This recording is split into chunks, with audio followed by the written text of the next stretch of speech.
So what's up, everybody? Welcome back to my channel. My name is Erica, and I'm gonna paint something. It has oil spots on it, but I'm gonna paint something sometime. We're gonna get creative expression going. I need my notebooks.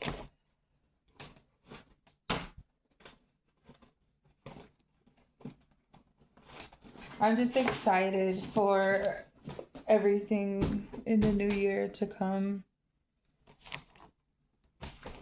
So what I want to do is, I'm gonna put the Bible over there, but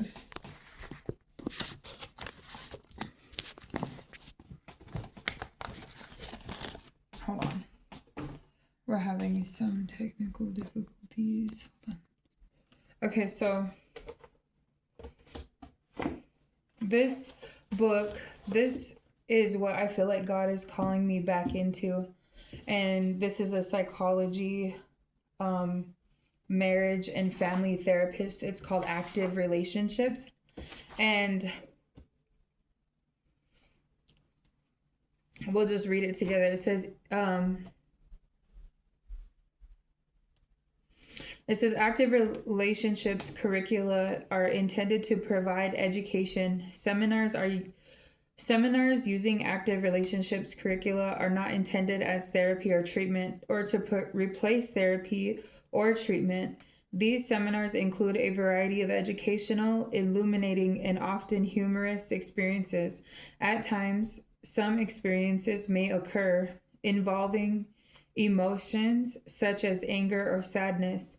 These experiences are included because they are a part of the stage. They are a part of the stated goals of the seminars to expand options for understanding and to increase emotional intelligence. Exercises are included for the purpose of generating the skills necessary to create and maintain a successful, enjoyable life. Participation in the exercises are entirely optional. Anyway, so that's basically it. So the reason why God wanted it's so funny, because if you want something, I do believe that you have to, well, there's some people that are just naturally blessed, like they don't even need, like, you know, but me, on the other hand, I kind of need some help a lot. But anyway, I'm here for it, you know. I'm willing to learn and I'm willing to grow, and that's what truly matters. I feel like in this life is if you're willing to, like, say, you know what, like, I really, like, I feel like I treat people bad because of X, Y, and Z, and I don't like that about myself, and I want to change, and I don't want to be like that. Then that right there is your key to success. But anyway, so for me, what I feel like, and it's generational very much. Like, this is a lot of generational stuff going on. Like, but see, okay, so like whenever we go into like talking about generational stuff, like our grandparents, my Native American grandparents grew up in a time where it was bad, you know, and then they suffered through all kinds of poverty and all kinds of stuff and whatever. And so, but there's something that I realized about my grandma. My grandma had a very accusatory spirit. She always accused my grandpa, and granted, he probably was a cheater. But from what I see, but I don't do comparison. I don't try to like compare like whatever, but from what I see is there's people, like there's some men in the world that, like, they love you and they want to be with you and they'll be with you, but they'll go cheat. Like, they'll go like, oh, I'm gonna go to the bar, and they go, and then they go cheat, and then the woman finds out about it, and then she will make him pay for the rest of his like whole existence, you know. And but it all depends. I feel like it depends on the man, because if you go and cheat and you cheated and you're like, oh gosh, I messed up and I don't want that, I want to be with you, and you stay with the woman and you don't cheat, and you know, and but it's like a cohabiting partnership, right? But so there's all kinds of like these factors, but where what I need to work on is when the guy whether it's infidelity or whether it's something that like I don't like about their behavior, or and then that's what I really need to focus on, me, is so that way whenever God does bless me with somebody or someone, I'm able to like communicate properly. I feel like I'm a really good communicator, but that's true in other senses, but like in a relationship it's way different. Like if I feel threatened by you, I will shut down and I'll never speak to you again. If I feel like you have ulterior motives, I probably will never speak to you again. If I feel like you are sneaky, I probably would never speak to you again. I'll probably just cut you off right then and there, never, but then also there goes into like I wouldn't even try to get into a relationship with somebody that is like still, and this is probably going to sound mean, um but because I've overcame so much in my story, in my life, like the addiction part, like I probably shouldn't group up with somebody that is like suffering still in that position. Like, yeah, I can be his source of like hope and whatever, but I can't have a project. Like, I'm a project, barely trying to make it myself, so I can't do another project. So then it kind of like narrows the thing down. But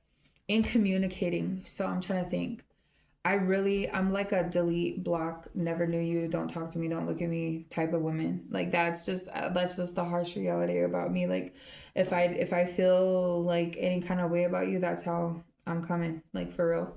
And so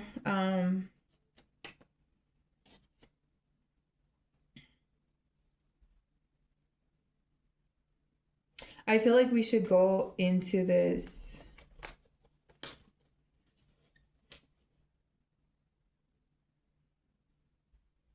communication styles, but they can change their communication styles. There's basically two types of communicators: extroverts and introverts. Extroverts who tend to talk a lot, and introverts who tend to listen more. I do both. I think I'm just like in the middle. I do both, and I think there is a middle column. Anyway, I feel like I'm both, but I don't know. Maybe I'm more extroverted, but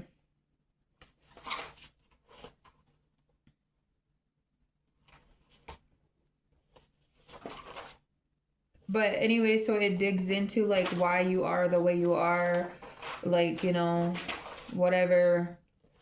And then I have a problem with assuming.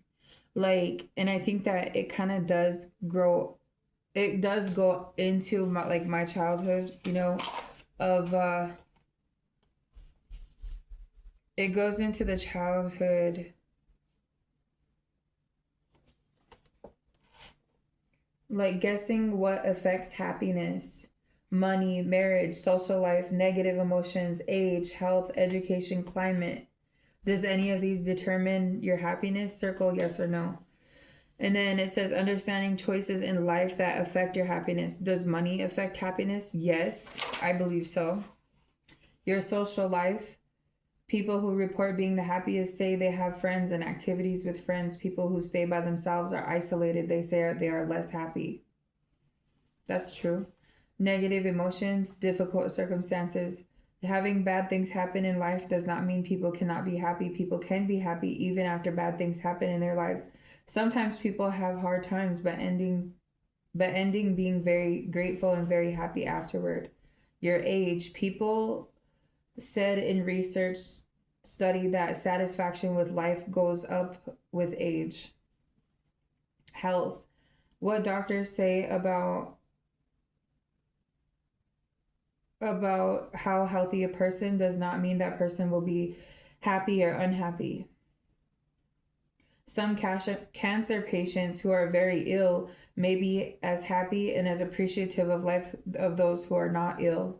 Isn't that weird how life is like that? I feel like that is just like the weirdest thing. Like, so my kids, okay, like let's say, because my kids would always show me this. Like, we would be living here, we'd be safe, we'd have food, we have, the Wi-Fi and everything. They had their phones and everything, and then And then I'm just like, why are you yearning for like something outside of here when you literally have everything here? Like, I just don't get it, and why can't you just be appreciative, but I get it, there was other factors that were missing. It's not just like this and that. Education and knowledge are good because they help people make wiser choices, but having a college degree does not mean a person will be happy. Having education can help, but people build a career that they enjoy. People usually spend many hours a day at work, and a great career can provide great joy. I agree with that. Climate. Happiness level do not change with the climate. While some people need sunshine to prevent depression, I love the sun. Only a small percentage of people have this disorder. In general, people living in colder United States like Maine or Alaska report to being just as happy as living in warmer states such as Florida and California. So it says optimism versus pessimism.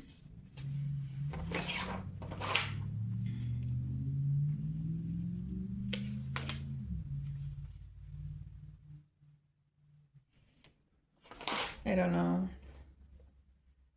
Brain psychology and managing emotional triggers. The brain literacy usually means being able to read and write. There's another kind of literacy. It's called emotional literacy.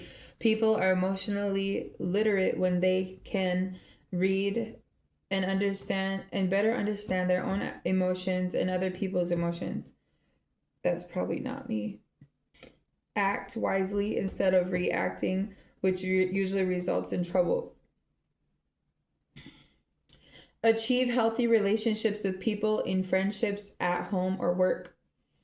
Emotionally literate people can communicate respectfully even when they are upset. They tend to have lasting relationships with emotionally literate people.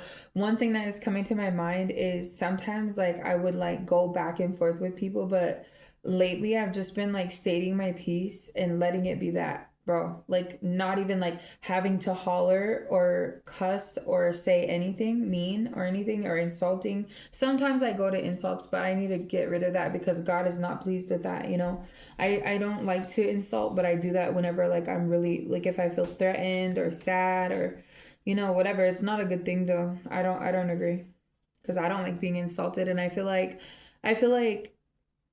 in all day of my life I'm insulted. Faulty thinking sometimes, but I feel like whenever you get more money, you get your education, you follow the career, you start the job, you do what God asks you to do, and then you get blessed by it, you won't ever have to hear from nobody. You won't ever, well, no, that might not be true because God is something else, man. Like I'm thinking that, oh, I'm just gonna do this and boom, be gone, and I won't have to like know, hear, see, talk, nothing. Like not one of their stupid things that they've ever said about me, my parenting, me, this, that, how they thought and felt about me. It wouldn't even matter. Does it even matter today? No, it doesn't, But I think it does. It feels offending. Like whenever you know that you came a long way and you're on this faith journey. It's not even about like career, business, it's all, for me it was about God. It was all about God. It was all about God. It was all about Jesus. And it was hard, and it is a struggle. It's hard, but then I'm grateful that I stayed loyal, stayed faithful, and stayed on this very journey because I know that God is real.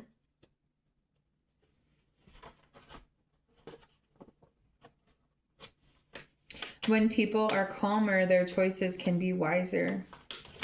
And that's kind of scary, like with people that like to freak out and stuff. No, I used to be the person that would freak out, and I would sit there and literally, so this is crazy how the tables turn in that situation, but like I used to tell this person like, you're like this and you're like that and you this and you that.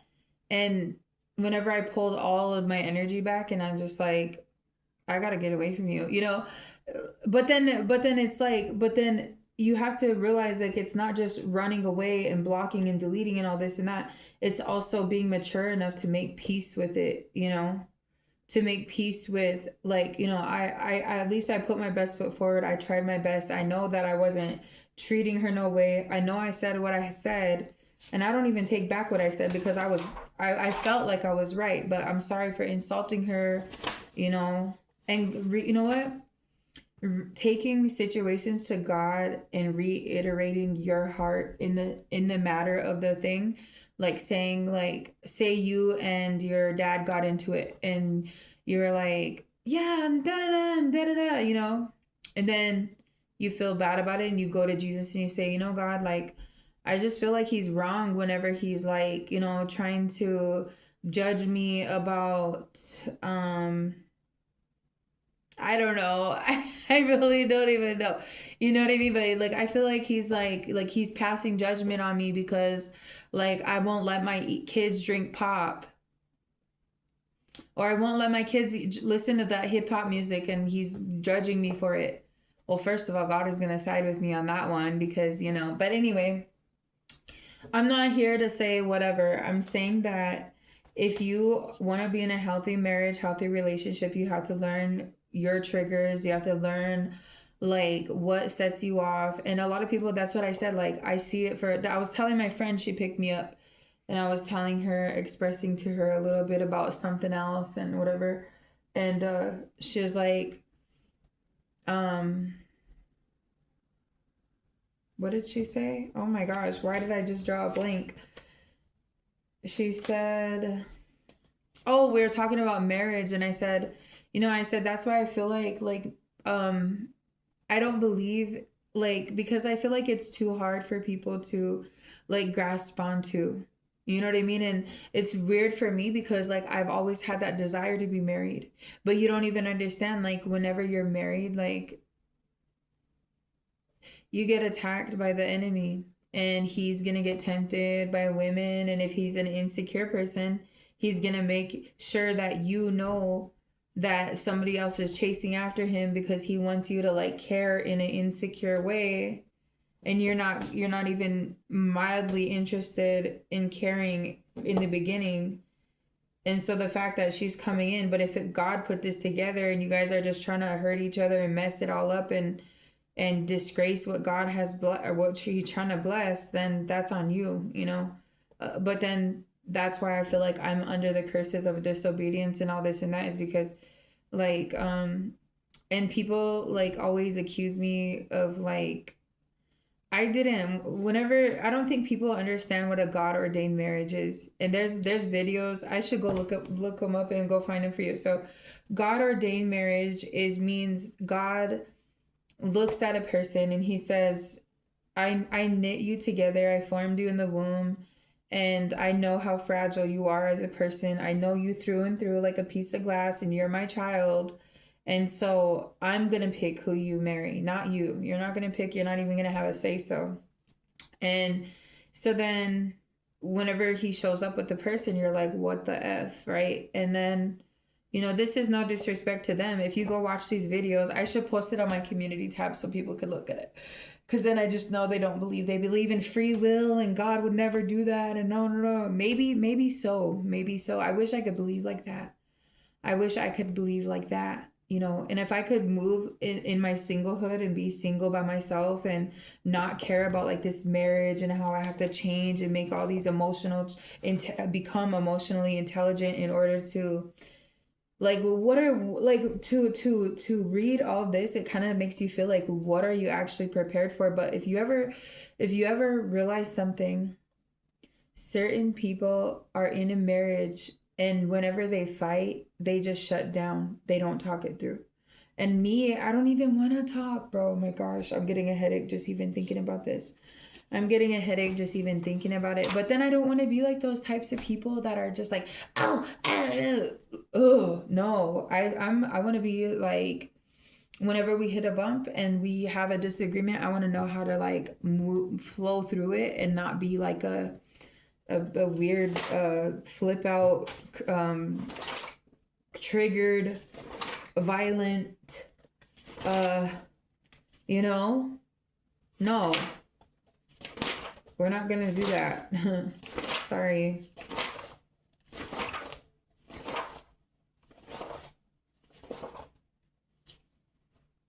Anger management right here. Remember, if someone is aggressive, and aggressive men, like, okay, so one thing I know is like I came from domestic violence abuse, but it didn't make me like afraid of men. And I know that sounds really weird because like people are like, oh, like you're not a survivor because this and that. No, that he used to beat on me. He was really, and he was like weird in a mean in like demonic in a weird way. Like he would say things like that would be just so hurtful. Like, yeah, you look like a midget and you're so fat and you're gonna have all these kids and nobody's gonna want you and your body's gonna be ugly and like, just like this. And so I would tear him down back. Like I would say some mean stuff back. And I just regret that whole situation. That definitely taught me like what I didn't want in a person. Because you know what I mean? And so I still, by the grace of God, I still have this weird ability to have like, I believe in love and I believe like that God, he's not just gonna try to make you work on all this stuff just to throw you into like an a-hole relationship or whatever, with somebody that's just so extremely difficult to be with. I don't believe that. And if you believe that, oh gosh, please. But I need to believe that for myself. I need to believe that, because shutting down is not a form of emotional intelligence. Getting angry and flipping out is not a form of emotional intelligence. And I'm not calling nobody any kind of name. No, I don't call names. I don't place labels. But okay, so what I'm trying to talk about for me, where I need, but then it's crazy because so you're going to do all this work, right? You're going to learn about all this stuff, right? And then you're going to pray, you're going to hope and pray to God that he sends somebody that is emotionally intelligent. Maybe that's it. Maybe that's it right there. Maybe it's not like, oh, the bulls are going to go heads up or whatever. No, maybe it's like you need to work on yourself so that way I can prepare somebody that can, you can work with. You know what I mean? It's just crazy. I think it's crazy, but anyway. Respectfully ask what a behavior means. Oh, mind reading. Oh my gosh, I hate mind reading. Bringing up several issues at a time. Destructive behavior cheat sheet. Bringing up several issues at a time. This is when somebody really doesn't like you. Example, I need to talk to you about not washing the dishes as we had agreed.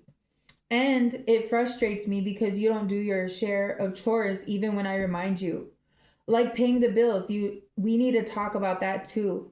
But what's the point? You never listened to me anyway. There was 4 issues in that whole sentence. Remember the number 1 rule of solving problems. Only discuss one issue at a time. Otherwise, you'll overwhelm the listener and the problem won't get solved because there's too much to talk about at once. Changing the subject with counter accusations. Example, I can't believe you are talking to me about how I should behave. Let's talk about what's wrong with you. You don't even know how to budget. Remember, one issue at a time. Don't deflect to another subject. Just keep the heat off. Don't deflect to another different subject just to get the heat off yourself. Making excuses. Example, I did lose the keys to the car, but you're always losing stuff. You lost my favorite book last week. Be accountable for your actions and take care not to blame others for why you make the choices you make. Number 4, mind reading, analyzing the other person. Example, just because I ask you to talk with me about finances, you think I'm trying to control you. You're just like your dad. You're just like how your dad controlled your mom. That's an insult right there. This behavior of assuming you know what another person is thinking, maybe even more than they know themselves, is extremely offensive. Oh my gosh, and I do that all the time. No one likes to be told what they are thinking. There is no way you can know for sure what someone else is thinking. Only they know, and they may tell you if you ask, or if you ask. Suggesting the other is being unreasonable. Example, I can't believe you want to spend money on that. No one I know would do that. Oh my gosh. This is so funny. Exaggerating or keeping score. We always go eat where you want to go and never where I want to go. Using sarcasm. Oh gosh. I hate sarcasm. Bro, don't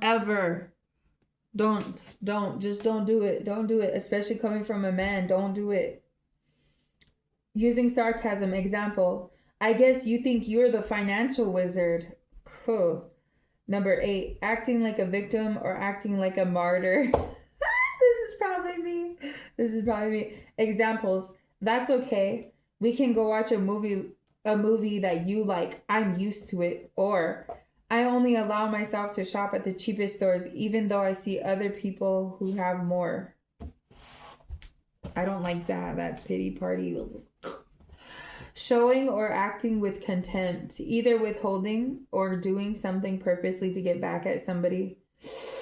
Ooh, using negative body language like rolling your eyes, sighing loudly, or crossing your arms, or turning your back, or sarcastically smiling. There are too many ways to count. Stonewalling, leaving the room, pouting. This is me right here. For example of stonewalling. I don't have to talk to you about money, or I refuse to talk to you about money again. Another example of stonewalling is when a person leaves the room or building or cuts off communication. Research data indicates that stonewalling is the number one undermining behavior that its continued use can lead to a relationship breakup. Why? If people can't discuss issues remain unsolved. More and more issues begin to build upset feelings and mistrust. Examples of pouting. Person A says, "What's wrong?" Person B says, "Nothing," and sulks around. It may be interpreted as punishment. Pouting tends to make a situation worse. Avoid placing others in the position of having to guess what is wrong. Instead, use kind, respectful words to communicate, helping others to know what you think will make things better. That's what I have a problem on. See, and then I should make copies of this and see if I could give this out to people who would like it. I don't know, because I have 2 of these books, and I asked for a like a teacher's guide, for it to be able to teach it or whatever, but I can't remember if they said. I think I have to get a hold of the people. But caring about past actions and making amends, making up for mistakes. Use this exercise to wipe your slate clean. Decide you will catch yourself the next time you feel like doing hurtful things. Have the courage and the power to tell the person you have treated poorly that you need to do better, and what you would like to try, and that you would like to try again, this time the right way. Keep watch on yourself. Don't use excuses. Train yourself to be the best person possible so that each day you can see yourself in a mirror and enjoy who you are inside.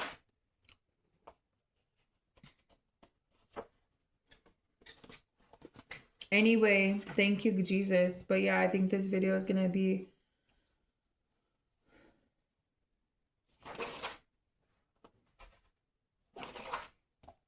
Anyway, there's a whole bunch in this book. So, how can you recognize someone who might harm you? Being physically powerful to you and others, acting tough, being aggressive and saying hurtful or negative things about a gender, being unable to handle criticism, extreme jealousy, unpredicted mood swings, thinking that a person owes them if they spend money on that person, creepy, previous partners of that person have been hurt or violated.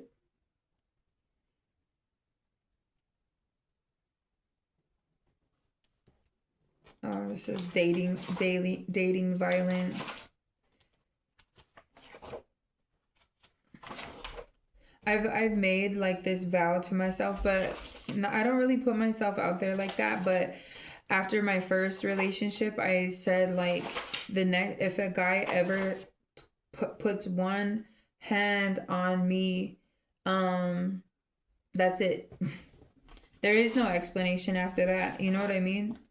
There's no explanation after that. If no. All right. I need to work on this one. Observing strengths in others. Randomly choose another person in the group to observe. Keep secret for now. Name the name of the person you choose. Observe that person and think of 2 strengths you believe that person has. Also, think of why you believe that person has those 2 strengths. When the whole group is ready, each person will call up the group. The person I choose is, I think this would be fun. The 2 strengths I observed for him or her were da da da. The reason I believe he, she, they has these strengths is because, do you believe you have these strengths?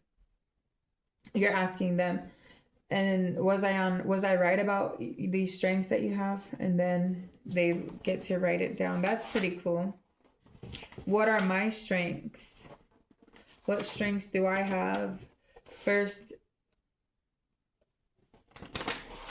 oh, anyway, that's it. But yeah, this book is pretty cool. And God literally, like, whenever he put me through these classes, I promise you that like I'm a person that like I have a lot of like social anxiety, and I'm not even like I feel like I'm like live and in color, and I'm just, I'm not like animated and nothing like that, but I'll show up and I'll just be myself and whatever.